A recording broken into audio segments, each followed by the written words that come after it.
Hello, everyone, and welcome to a very special episode of the Squadcast. This time with Red Pup Games, and I guess the guest is technically Monte, since he's outnumbered now. So, going through the lineup, we have FloppyMudkip, seasonal winner, Gouda, Aegis winner, and prolific seasonal top cutter, EU Masters player, Dr.Checkov, season finalist, known Swain connoisseur, and Arren, Ionia, like insane man, and also a seasonal finalist. Um, Monty the guest. So, speaking of all of these seasonals you guys have popped off on, you guys want to start recapping your last seasonal and give a little bit more of an introduction about yourselves? Sure. You want to start us off, Chekhov? Okay, sure. Yeah, so I'm Chekhov. I knew going into this seasonal that I was going to bring Plunder because that deck's so great. But I kept trying to convince myself not to bring it because there were other interesting lineup ideas that I wanted to do. But I ended up just settling on Plunder, and I was very happy that I did. I think, for me, this seasonal is a lesson to prepare and bring good decks, but also play your comfort decks, right? You can have it all, right? For me, I really enjoyed the open rounds. It was so fun to play. So my lineup was Ekko, Jinx, Plunder, and Kane Aatrox. And that was a really nice lineup because for the open rounds, it was really consistent, which is a weird thing to say when you're talking about Ekko Jinx, but it really is. Able to beat aggro and then able to randomly get wins against anything, basically. Just very strong decks in general. So I was really happy with that. I was really happy with how that turned out.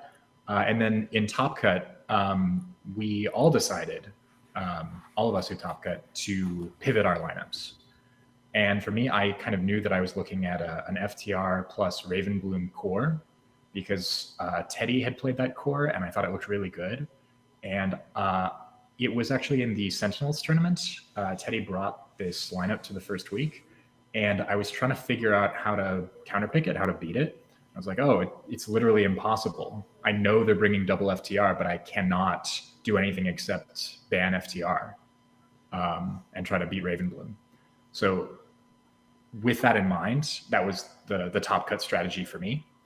And then my final deck was also Plunder, just again for comfort reasons. And I played okay in Top Cut. I played much better in the open rounds. And then it was so great to meet Floppy in the finals. So maybe we can switch over to Floppy now for his recap of that. We'll go over to Floppy in a second, but I do want to say for Chekhov, this is like the RPG Plunder guy. Like this guy is like bilge personified. Like Maker Rain needs to hit, this man hits it. Like he's insane. And I know he also talked about Ekko Jinx. So Floppy, do you want to talk about your seasonals run and also a little bit about Ekko Jinx? Because I feel like you did a lot of work with that deck, and it definitely paid off for you in seasonals. So Yeah, so for my open rounds, I was also on Ekko plus Kane Aatrox.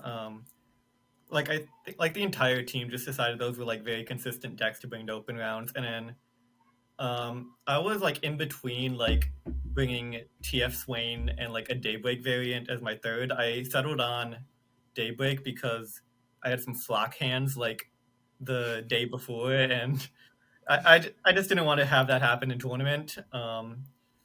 And yeah, I lost round one to Udyr and then somehow made it to Top Cut after that. So that was pretty cool. And yeah, I made the same pivot as Chekhov, getting on the Ravenbloom plus FTR, and I decided as Pantheon as a third to go like a bit harder in on beating Aatrox.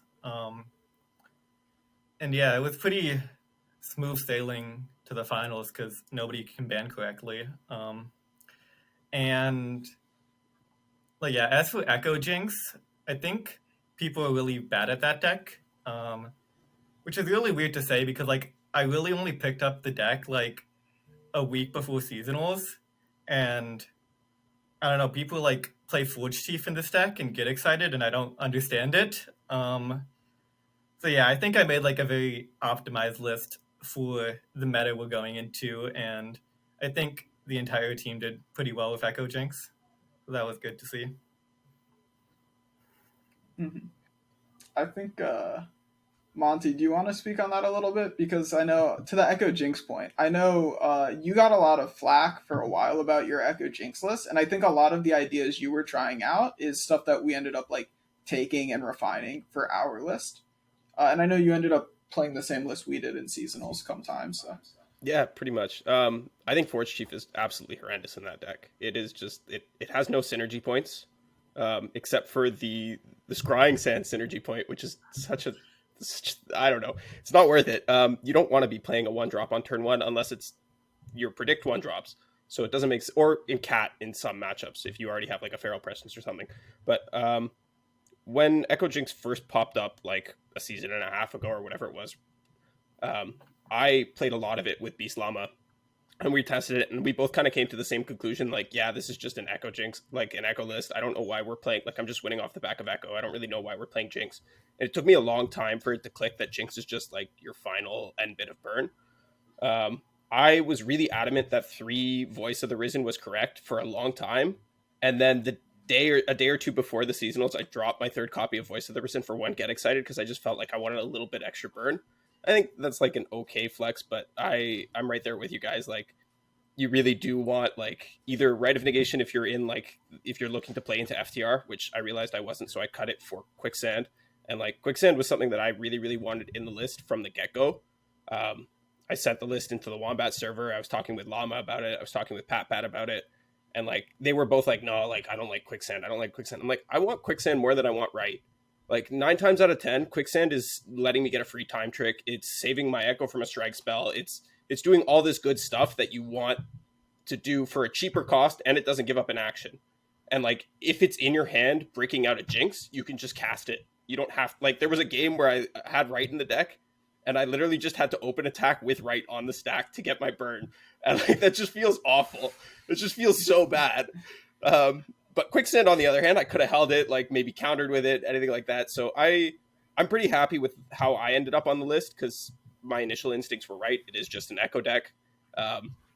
And then seeing that you guys kind of landed on the same 38 cards, 39 cards as I did was like, it was very reaffirming to me. Sometimes I do know what I'm talking about, as it turns out. Yeah, every once in a while, right? But moving potentially away from Ekko Jinx, unless you guys want to keep talking about it, and across the pond, Gouda, do you want to tell people about your seasonals run? Because I think you had kind of an insane open rounds. Like, you just weren't losing for a while. Yeah. I didn't drop a single game in the first 6 rounds, and then I faced the mirror So what was your lineup. lineup? So my lineup was FTR, Ekko Jinx, and wait, was it FTR? Yeah, I think it was FTR. Wait, was it FTR? I think FTR was day 2. It was Ekko No, Jinx. it was. Oh yeah. Ekko Jinx, Kane Aatrox. We were on the same lineup, right? It was Ekko Jinx, Kane Aatrox, Pantheon Bars. And right, for day Pantheon. 1? Yeah. That was my Yeah. lineup. Yeah. Okay. Yeah. So pretty much just 3 decks that don't break, rarely break. Solid decks, good decks, and yeah, just was hoping for 50-50 matchups. I was very confident in all of the matchups. I think I was favored against most. And if I faced any Lulu Jinxes, I would just farm them, which is exactly what happened. And yeah, that was the idea going into open rounds with that lineup. Yeah, I'll go back to Jinx Ekko. I have something to say about Force Chief. So you guys are hating on Force Chief, but you don't see the vision. If you play Force Chief in your deck, you will flip Jinx and play a Rocket on turn 4 in some games. So I see the vision. I tried it, and trust me, it feels good when you flip Jinx on turn 4 and play the Rocket. It's True. not necessary, Sure. but it's very fun. So When it works, it does feel can see good. it. I won't deny Mhm. that. Yeah. Yeah, so yeah, that's all I have to say about Jinx Ekko. You guys said the rest. Yeah. Quicksand, good card, yeah. Mhm. And then I know your day 2 was all right overall. You It was pivoted horrible. to. Yeah, I know you're not that happy with it, but you lost to Ultraman in the end. So you lost to the person who won it all, not the end of the world. And Ultraman kind of had. Ultraman is a very good player and played very well, but like Ultraman was drawing like the seasonal champ that day.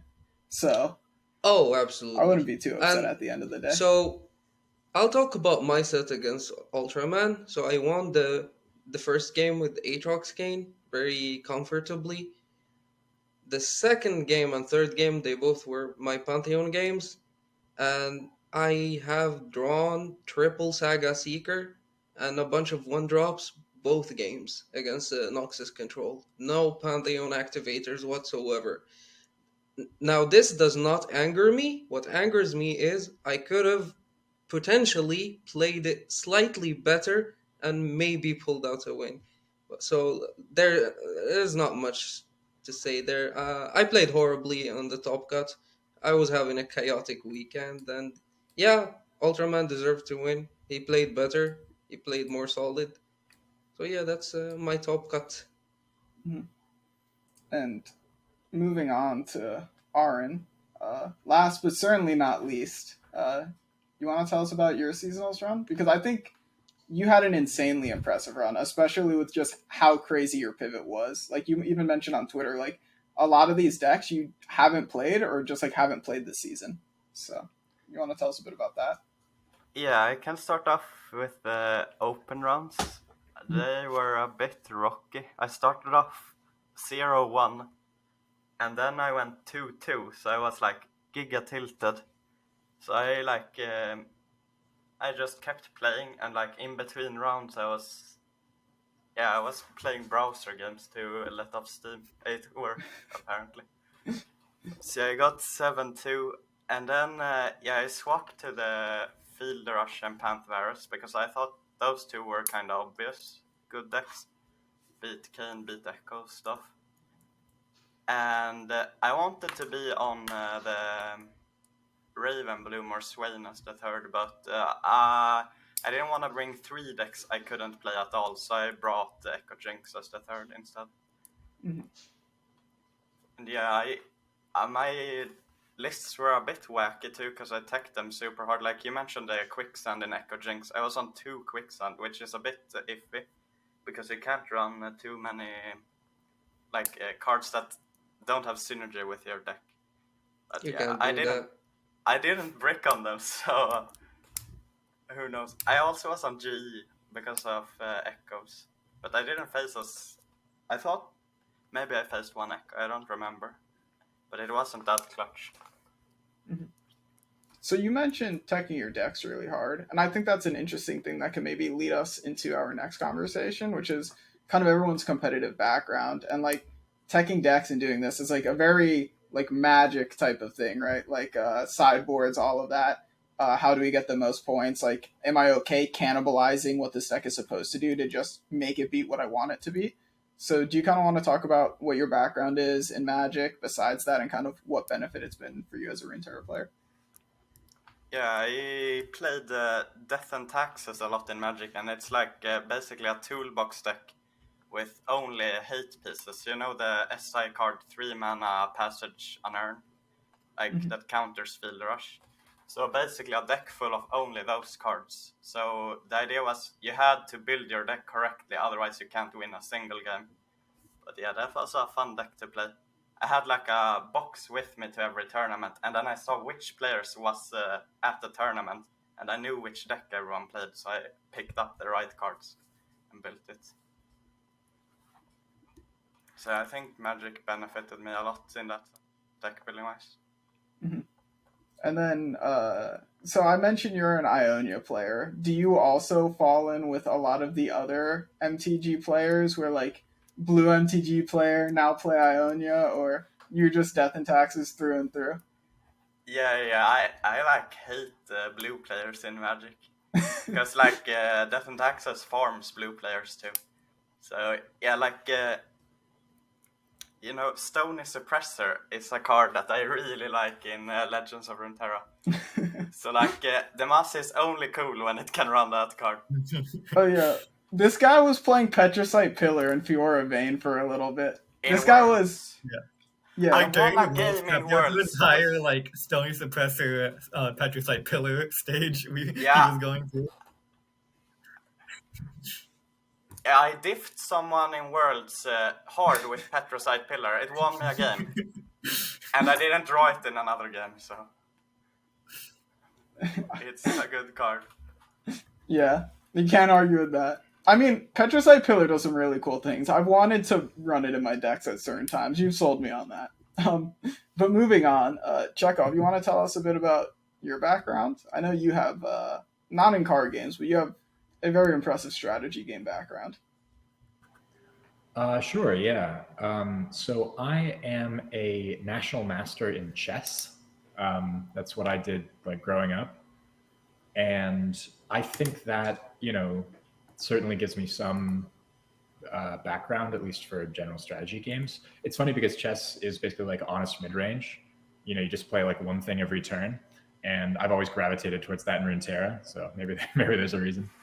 But yeah, I mean, I think certainly learning about chess makes you appreciate some of the really beautiful sort of aesthetic things that strategy games can do. In chess, it's often, sort of beautiful geometries, right? And you wrote the article on forks, so your readers will know a lot of my thoughts about how that works in LOR, but sometimes it's really quite pretty, and I find it aesthetically pleasing to use mana in certain ways. Like the hardest thing that I faced coming from like chess to Runeterra was restraining myself, like pressing the blue button and restraining myself from making a play every single turn, right? But it really sort of unlocks something if you're allowed to, like in this game, pass, right? And not only pass, but also go off and have these crazy combo turns where you play everything. It's just not something that happens in chess. Right? Yeah, you have to be proactive in chess, right? If you're not proactive, you're losing in chess, right? Yeah, so every move in chess should be doing multiple things, right?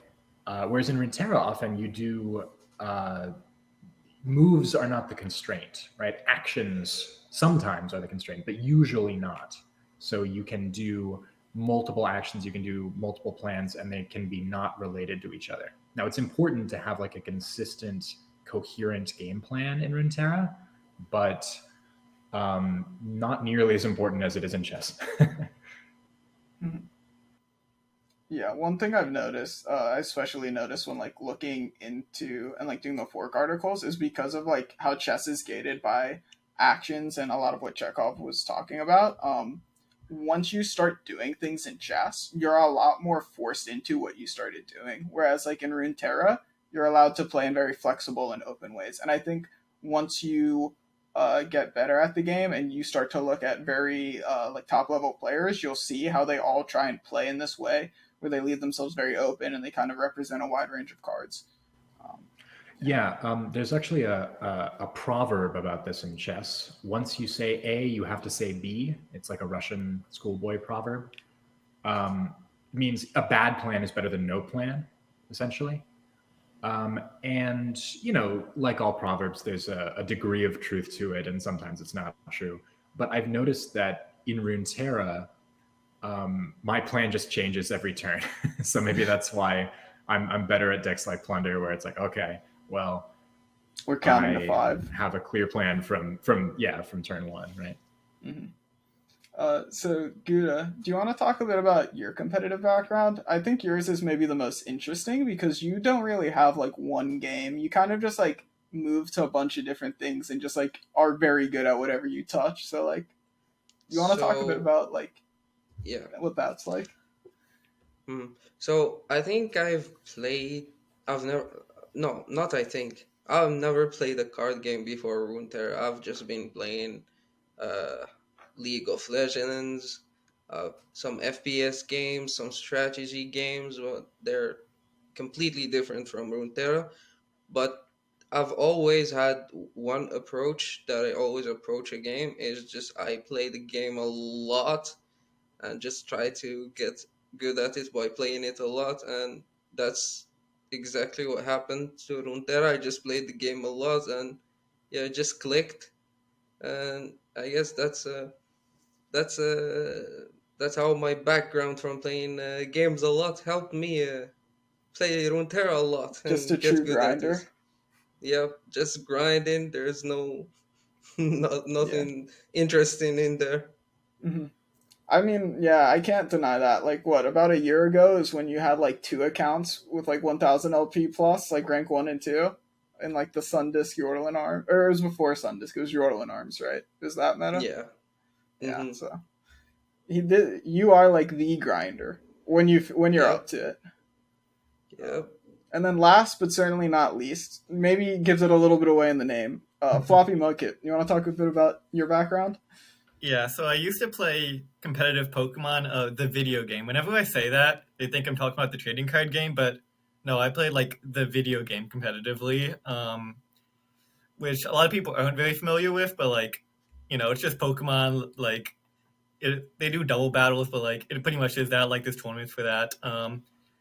And yeah, I was relatively successful in that. Like, that they do it like in age divisions. So like, the seniors division is like 14 to 16 years old or something. When I played then, I won like a few regional championships in that and top forward some national stuff. And then once I moved up to the master division, I was still like pretty good, and I was able to top cut a few regionals in that. And what made me switch to LoR is in 2020 when COVID shut down in-person events. I was looking for like a new competitive outlet, so I started playing Runeterra, and here I am. 2 seasonal championships later, right? Yeah. No big deal. Okay, so I guess moving on. I think one thing that kind of happened recently after this past seasonals and Aegis, where we did pretty well, to say the least, and people started to take note. And I think it's at a point where a lot of more people are looking at teams and kind of what does a team kind of do and what are the benefits of joining a team. So, like, do you guys want to talk a little bit about like what you guys see and kind of like why is the reason you wanted to join like Red Pups instead of like being solo? Yeah, I would never go back to playing solo. There's just no reason. I think being part of a team is very important for to first getting better and to finding success in competitive. You just get to learn from other players and you just learn from each other and you set up goals and you reach those goals and yeah, it just makes it a lot easier. I definitely don't think that Runeterra is a solo game. You're not gonna get far being a solo player. Mm-hmm. So you think teams are the future of Legends of Runeterra? You Oh, think that's where definitely. you need to be headed? Mm-hmm. Yeah, definitely. Okay. Chekhov, what's your thoughts on that? I'm so happy, right, that we have teams. Yeah. That we have RPG. I was always kind of like around the Runeterra community, but I wasn't very good. I like to build funny decks, and I like to watch people on Twitch, and I never climbed ladder because that was too much work. So RPG was like a really great way for me to, when I wanted to get more serious about the game, to get really serious about the game. And it's so beneficial, right? I mean, I think I'm a pretty good example of a success story of like mid player who joins a team, levels up, and then starts, topping stuff, right? Like, I think there's absolutely, like, not only a benefit to a team environment, it's just necessary for the kind of improvement that you want to do. If you want your improvement to be rapid, you need people to talk about the game with, you need people to scrim with, and you need people to, I don't know, tell you when your ideas are bad and tell you when your ideas are good. Mm-hmm. You just don't get that on ladder. Ladder tells you that your terrible builds are actually good just because you happen to win with them. So you can't rely on that. Mm-hmm. I like how you put it like that, Chekhov, because I think like it kind of highlights how you just need that group to work with, and like obviously having like a fully fleshed out team and having like a whole built up structure is nice, but like a lot of it just comes down to, and like Gouda touched on this as well, having the group of people where you can set goals with and you can talk about the game with and you can all kind of push each other to get better is like really important. But Arren, Floppy, what do you guys think on this topic? I think like for me, having a team is really great because like without a team, I wouldn't have like the motivation to play the game. Like before I joined, I was like, should I continue playing the game or not? But like with a team, you really get the drive to keep playing. Also, it's nice to have like some people to just disagree about stuff with. So like, yeah, because that drives stuff forward a lot. Yeah, definitely, especially for someone like you, Arren, because you have some genius takes, but to have these genius takes, there's a lot of questionable takes in there as well. So it helps to have people through the dirt to find the gold. Exactly. Floppy, what about you? I know we picked you up really, like all of you guys joined RPG really early, so it's interesting to hear your thoughts. But Floppy, what about you? Yeah, I think the other guys summed it up pretty well. It's just very nice to have other people to like bounce ideas off and whatnot. What really helped me is before I joined, I had like a pretty limited deck pool, and being exposed to like so many people who play the game differently, it really helped me pick up and master like a bunch of different play styles, which really helped me grow as a player. Mm-hmm. Yeah, I think that's a really big one too, is like having different people with different outlets. It allows you, one, to like learn quickly from people who are good at different things, but it also kind of allows a lot of people to figure out different things about the meta and then come together and convene, which like saves a lot of time, which is very helpful. It's kind of why we have been able to find really weird things in the past, like when you built Gwen Fizz, Floppy, or like when you brought Azir Aurelia and like Yasuo to that seasonal, like you kind of have to have your bases covered to be able to test decks like that, right? Yeah. But Monte, I'm actually really curious as well what your input is on this, because like I know we do squad together, and then you are the sole wombat. I know it's like weird to be outnumbered as a wombat, but it is the case. So, what about you? Like, what is a team like to you, and what are the benefits? So, as somebody who taught himself, basically, like my previous experience was limited to pretty much just Hearthstone and like casual league play. I was never super competitive. I hit Legends a couple times, but I did want to take Runeterra seriously, and I just never knew where to begin. So I had to teach myself basic lineup theory. I had to teach myself how to play the game, everything, and I just learned all of this through watching streams. And when you're self-teaching a lot of things, you plateau very quickly, especially if you have like some experience learning in other games and whatnot, and like you know how to pick up skills, but then you stop seeing where you're able to improve. You don't know how to go forward once you hit that point. Like, okay, I'm a consistent Masters level player. I sometimes have like a decent run in a tournament, but like that's just as much luck as, it's almost more luck in my experience in my case than it is my skill. So I feel like having a team, I feel like I leveled up when I first joined the Wombats because they were a little bit more serious back then. We prepped a little bit more often. We scrimmed stuff a little bit more often. We talked about the game a little bit more often. Now we're more of just kind of a community. We're our own little casual hub, and everybody's kind of fragmented off into their own separate prep groups, I'll call it. So I think having a team is very valuable for exactly the reasons all of you guys described, because it helps you get to that next level. Somebody can point out, hey, here's where you're being an idiot. And Hash did this for me just earlier this season. He was like, I was bickering with him about Kane Aatrox. I was like, Kane Aatrox is a terrible deck. It's the worst Aatrox deck there is now. Like, and I'd just seen it played awfully, and I didn't have a lot of faith in the cultist cards after the nerf, after nerf, after nerf. And he was like, no, like, you're just wrong. Like, here, like, we just have a fundamental disagreement here. But I went and I scrimmed the deck anyways. And sure enough, by the end of the season, Hash is like, the Wombats are asking for Hash for lists. And he's like, just ask Monte. Like, he knows. Yeah. And like, that level of validation is one thing too, because especially somebody that constantly doubts themselves and thinks, do I really belong to be up here with everybody else? Like, that was really great for me. So it's good to have people to prop you up in that way, and it's good to have people to bicker with, as you guys said, and like hash it all out and come to the realizations of why you believe the things you do. And that's not something you can do solo. If you're never challenged, you're just going to continue to believe in your fallacies, and it's just, you're not going to grow. Being challenged is a big part of growth. So that's kind of my take on the subject. I'm hoping to take the game even more seriously in the coming seasons. I'm really excited for the beta season and the future of competitive. And like, I'm trying to form a more serious prep group of my own. We'll see how it goes. But I'm excited for it. I'm looking forward to leveling up my game a lot. Like, I had a couple coaching sessions with Cup, I'm sure you guys know.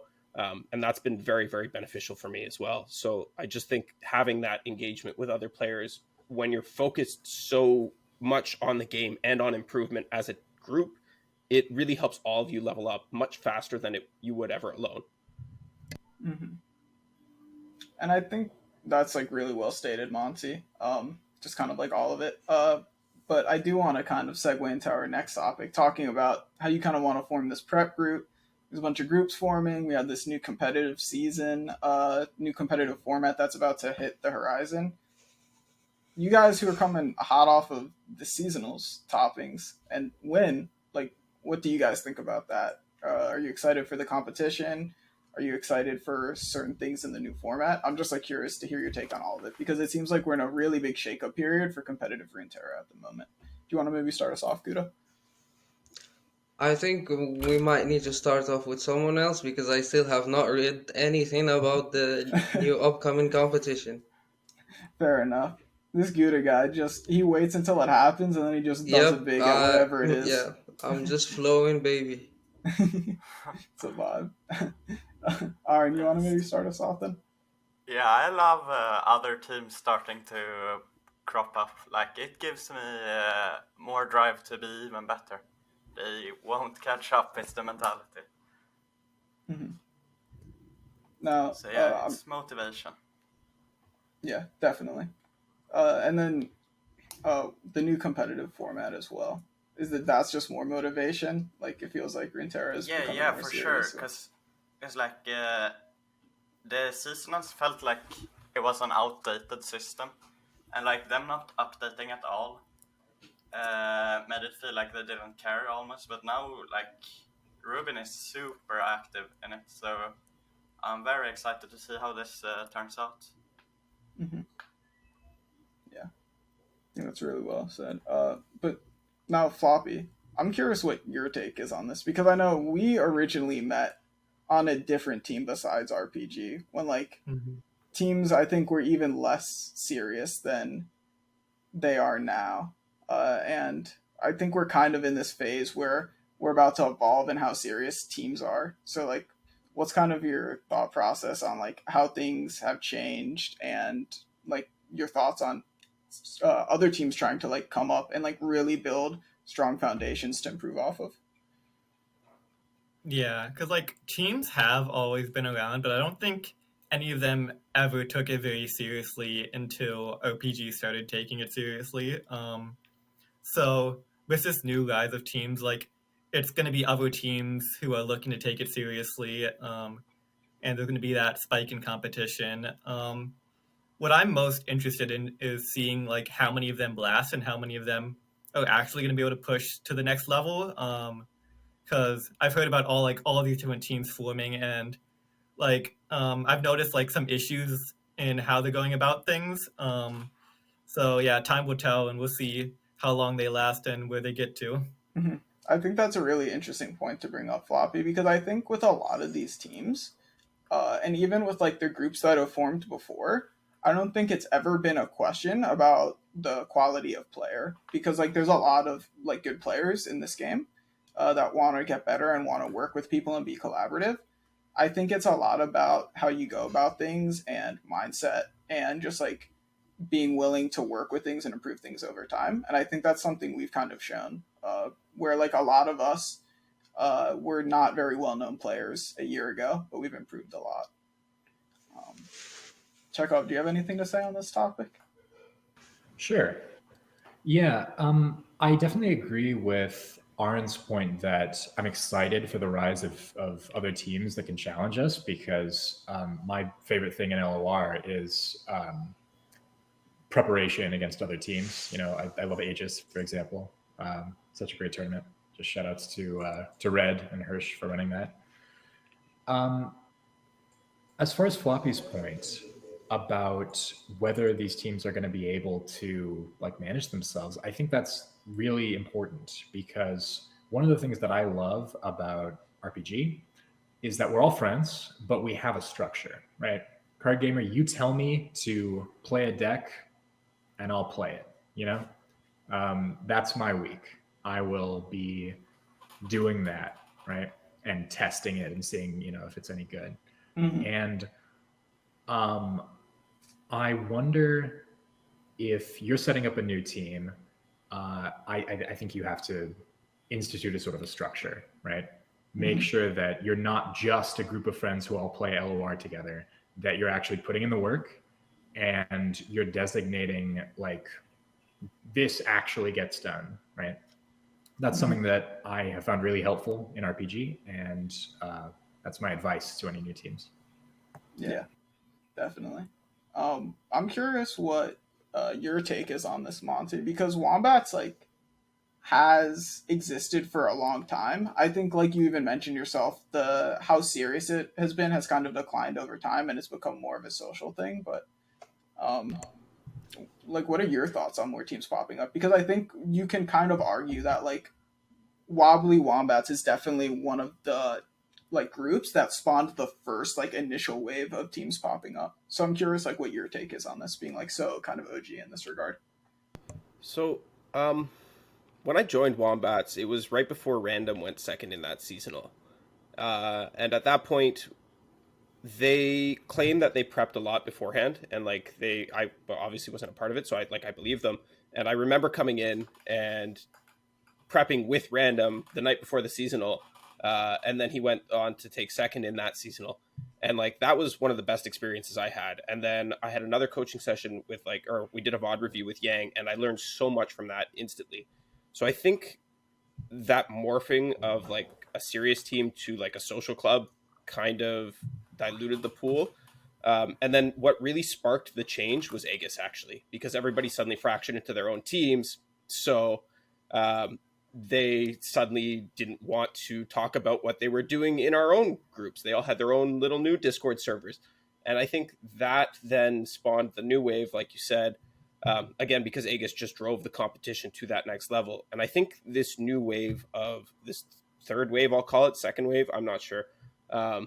But this new bunch of teams that have popped up in the last 3 or 4 months, they definitely, like the others said, there needs to be some structure imposed, and I'm already finding that a problem with the group that I'm trying to form. We're not really sure how to impose that structure. But one thing I am curious about, Floppy mentioned that he's seeing some problems with the way these are forming and all this stuff. So I'm curious, like, if he wants to get into that a little bit more. It's okay. I can't really do this without directly calling anyone out, but do it. Yeah, I think it's best to leave it at that. Like, people are approaching things the wrong way. Yeah. The one thing I'll say, well, I guess I'll say two things. One is like you do need structure, like Chekhov was saying, but I don't think the correct structure is saying like on this day everyone has to be here to VOD review or to scrim, which I see a lot of people do, because I think that isn't how you need to make sure people are aligned. You need to make sure more people are aligned in like goals and like they're actually willing to like do the work. And the other thing I'll say is like I think it's important to have good players in your group. Like when we originally added Gouda, we benefited a lot because Gouda was a lot better player than most of us were in that group. But I don't think our group would have succeeded if it was like 5 Goudas and like 2 people like me, because that's not how you really like build a like working group. It's like sports almost, right? Like you don't want a team of all stars. You want a lot of all-star players, but like you need to find your balance to make people work. You need to find your team players and whatnot, right? Yeah, there are definitely players with great ideas that go overlooked. And this is also something I've talked about on the Wombat server a lot, because there are often times where I will say something, everybody will ignore it, and then 2 weeks later, that's like the new meta. Like going back to Lee Sin Nami meta, I was the first person I know of to say, hey, I think we should split Lee and Nami. I think they're so individually powerful that that lineup makes sense. And everybody ignored it. Kevor laughed at me in the squad server. And then 2 weeks later, what do you know? Everybody's on split lineups for that seasonal.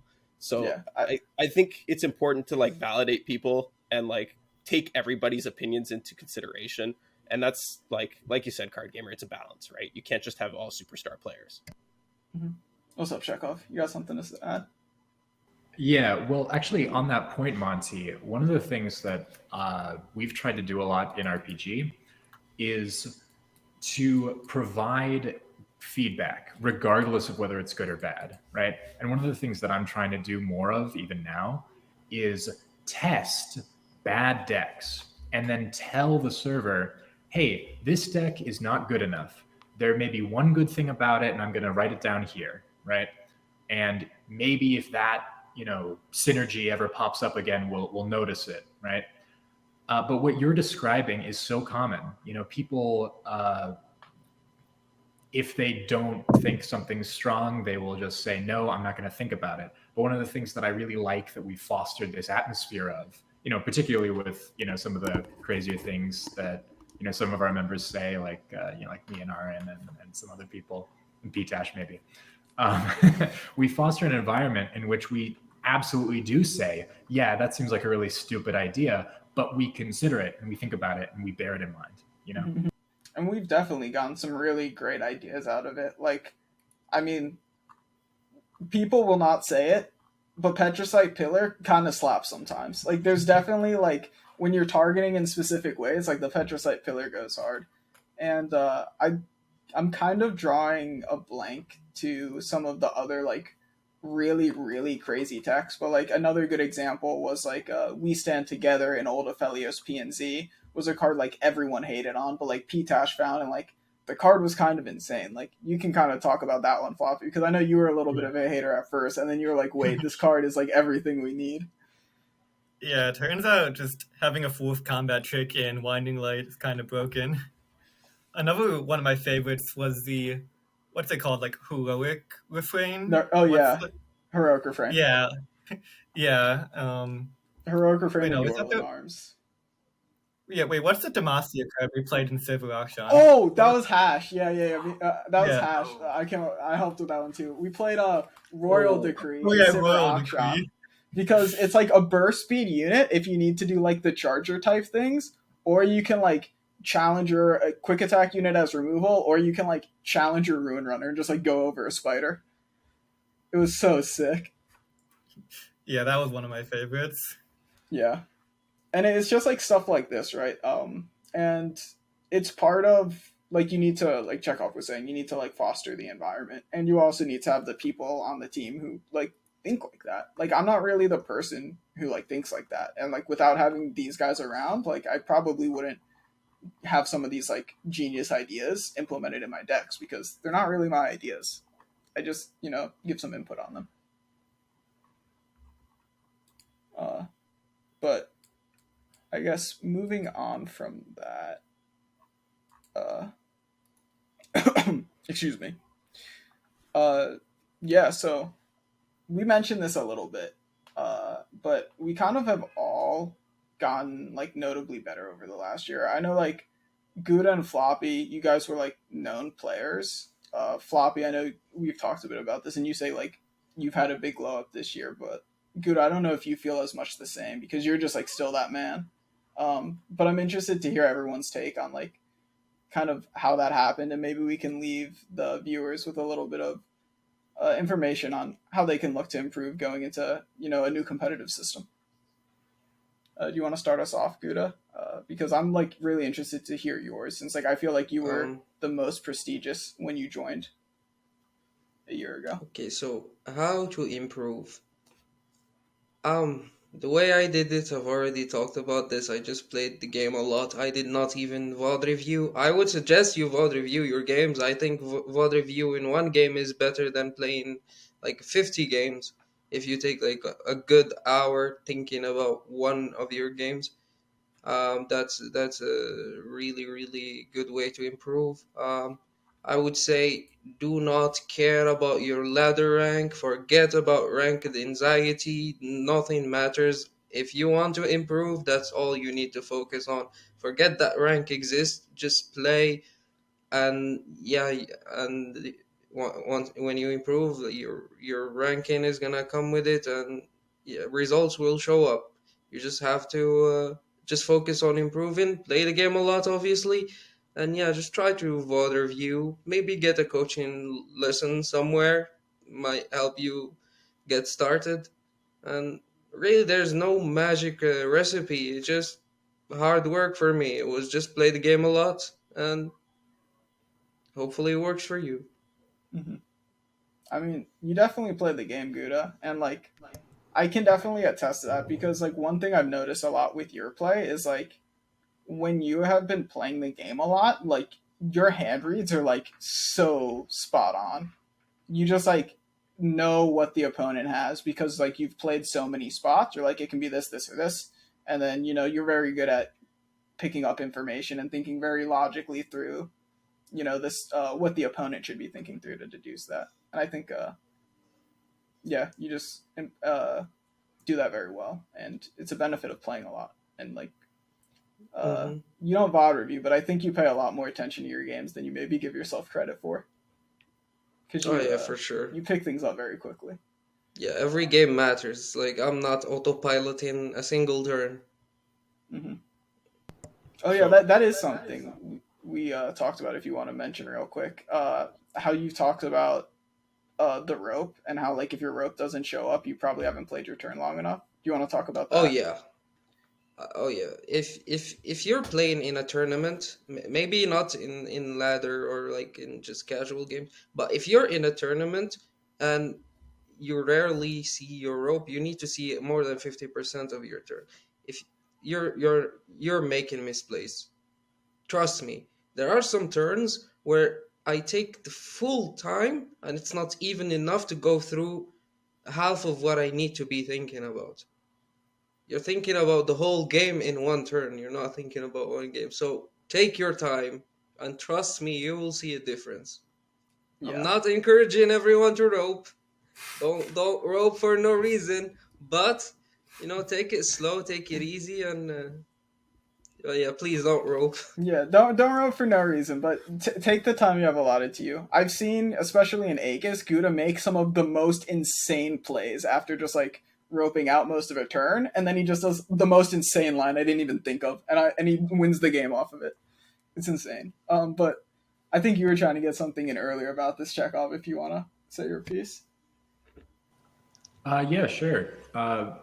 For me, I think the major thing that was holding me back was I had a lot of biases. I had a lot of decks I didn't want to play. They weren't my style, right? And I got so much better when I just started playing different decks, expanding my deck pool, playing tier 1 decks. I mean, the joke that we have is that, you give Chekhov a tier 6 deck, he'll put up like a 60% win rate. So then what happens when you give him a tier 1 deck, right? And that was what happened. I felt like, oh my God, wait, this deck is so strong. What the hell? So for me, like a lot of it was just getting rid of biases. Like, oh, so you don't like the playstyle of FTR? Like, shut up, learn the deck. It's a good deck. You're not, even if you don't end up playing it, you will end up playing against it. You'll end up understanding the game so much better. It reminds me a lot of chess openings. A lot of people say there's no point in learning the Caro Kann if I'm never going to play it. but the pawn structures from the Karo Khan show up in other variations, just like the same situations show up in LOR over and over again. So a lot of, maybe what I'm saying is similar to Gouda's advice to just play, but just get rid of your biases. Play decks you're uncomfortable with, because that's the only way you're going to actually learn is by being uncomfortable. Mm-hmm. I think that's a really good point. Monte, I know you were talking a little bit earlier about how you had a lot of improvement with the Wombats and how you got this cup coaching that was really helpful. Like, what have been your glow ups over the year? Because I've definitely noticed you have improved a lot over this past year, even if not everyone else has. So before I get to that, chat was asking how, because we are live streaming this on my Twitch for YouTube viewers. Chat was asking how do you record your games? There's two options that are like pretty commonplace. Windows has a built-in games bar, so if you hit Windows G, that should pop up for you. Maybe sometimes.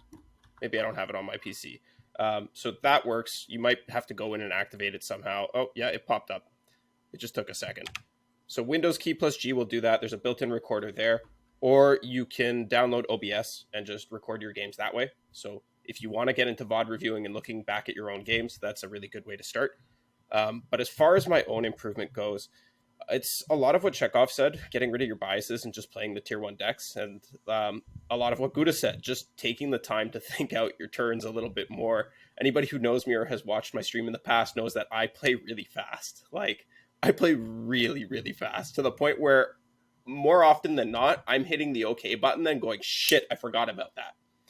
So this last 4 or 5 months, I've really been trying to slow it down and take more of my turn. And that's something that I focused on a lot in my scrims with my Sentinels team, Hirsch and Greg. And like, I'm still harping on Hirsch, like, slow it down. He's just slamming cards immediately at the start of his turn. And we're like, we've talked about this every week for the last 5 weeks, bro. Slow it down, take it easy, like, use up your time. Exactly what Gouda said. If you're not seeing your rope, like, you're not using your turns effectively. You don't need to do it every single game. You don't need to do it every single turn, but you don't want to be autopiloting. And like, just forcing yourself to think about how you win the game and how you actually lose the game is like a big thing that I often would overlook. Like, I would understand I need to win the game in this way, but then I would do something that was counterintuitive to that. Like, overvalue my HP or undervalue my HP in some cases. Overvalue a random unit on the board, undervalue the random unit on the board. It's all contextual and it all matters and it all works together to play this beautiful game. But you need to be reassessing that at every stage of the game. And you need to not be losing sight of the overall game plan and the overall goal. And that's a hard thing to do, especially when you are a very instinctual player. And that's, as somebody who is very, very instinctual, forcing yourself to think about the game just a little bit more was a big thing for me. Yeah, I think that's a really good point, Monty. Like, telling people to slow down and really think about the value things have and not the value things usually have. Because when you think like that, you can reach a lot of interesting decisions that are correct that do not seem correct at first. I think that's a really good point to say out loud. But Arren, I'm very curious to what you have, because I know you've always been a good player. Like, you've always been a very good card game player, but I think you went from kind of inconsistently having these really high highs in tournaments to kind of just like destroying everything you've entered over the past like 6 months. So how did you kind of make that transition? Yeah, like I was also like a bozo that didn't think on my turns. And I would do what Monte said of playing a card and then realizing it was a misplay right after. And that's like just stupid to do. So I just slowed it down too. But other than that, it's just dedication. You have to learn everything and you have to study the game hard. And like, also, I don't think we should be preaching everyone to rope, because I'm an infinite player and it might come back to bite me. Yeah. Well, not like rope, but I think what Gouda was saying is like, there's a lot of turns where you're making important decisions, and if your timer doesn't start to say like, hey bud, hurry up, you probably haven't thought long enough about all of your decision points. It's a little bit of a hyperbole. Definitely do not rope. Definitely do not want more RPG rope drama, but You should take your time and you should think through your turns and take advantage of the time allotted to you to make the correct decision. Because making the correct decision is like the most important thing for winning the game, generally speaking. But speaking about winning the game generally, FloppyMudkip, 2-time seasonal champion, you appear to be pretty good at that. How did you start winning the game more? Yeah, so like similar to Monte, like I used to like self-identify like a very instinctual player and go with that. And I think one of the things that helped me break out of that was joining RPG and like just like these guys like thinking through every turn and like not taking anything as a given really helped me break out of that.